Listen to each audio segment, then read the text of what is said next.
excited to go for a drive around town in my '68 Camaro and see some sights, but mainly answer some questions. Come on. Yeah, so this is my car that I drove to high school. Long story short, this has a 427 LSX in it. It's got twin turbos, twin 72s. It's got a 9-inch in the back. It's got a 4L80, so as you can see, I can just pop it and drive and cruise. So when I'm home, I stay home, but when I'm home in the area, there's a town close that's called Portsmouth, and there is a place called Portsmouth Coffee Company. So they have 2 locations, and one of them is at the bakery, and then one of them is the original one. And I stand by. I have not found in all of my travels a coffee shop that compares in atmosphere and quality. That's repeatable every time. So my very first, so the way this played out was we started building this when I was like 15, and then we finished it in the summer of 2013 when I was turning 16. So I turned 16 in July. So there was the race that we were shooting for was drag week. I had never driven this car prior to like August of that year. The race was in September. I'd never done a burnout. I'd never been down the drag strip. We finished the car. We took the car to test at a local drag strip called Centerville. We shook down a brand new car. My dad taught me how to do a burnout. I made my first passes. Then we went to one more test and tune night in Tulsa, Oklahoma, and I made like 2 or 3 test hits. Well, then in the first race, my dad, so drag week, you drive for 5 days, race for 1,000 miles, whatever, 5 different tracks. At the time, drag and drive style events weren't that popular. So it started in Bowling Green, Kentucky, which is about 9 hours away from us. So we finished the car, get everything done, and my mom and I and dad packed all of my luggage and my tools and everything in the trunk of the car.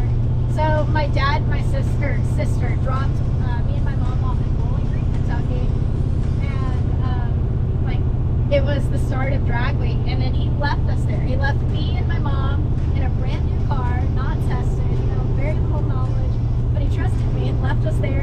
And we did drag week in 2013 for the very first time. So funny story.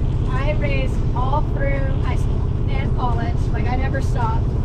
But when I graduated college, being book smart, my teachers were like, "What are you gonna do, Alex?" And I'm like, "I'm gonna go do car stuff with my friends." So they were like, give me the side eye, like, "You're really gonna do that?"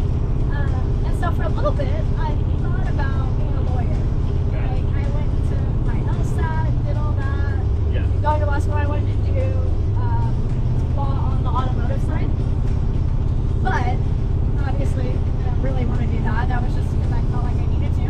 Right. So I graduated and I told myself, like, I'll give myself 6 months to like take on this full-time drag racing, Alex Taylor racing my business side. Right. If it doesn't work out, I can always go to law school. Right. Well, I graduated at the time COVID was, so I didn't get to walk. Like we finished school at home.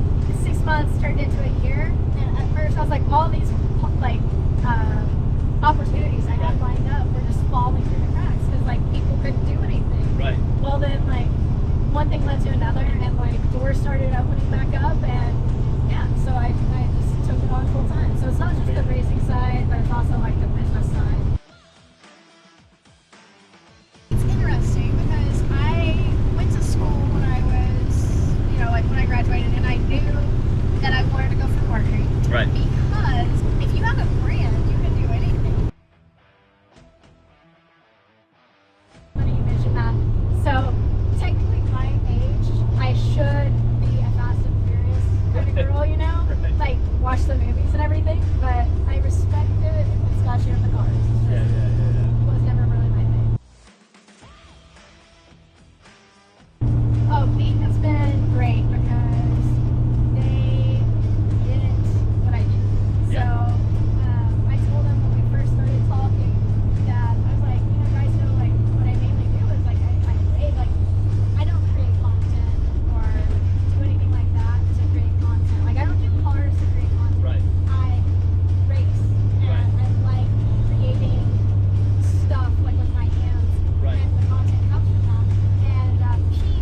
gets that.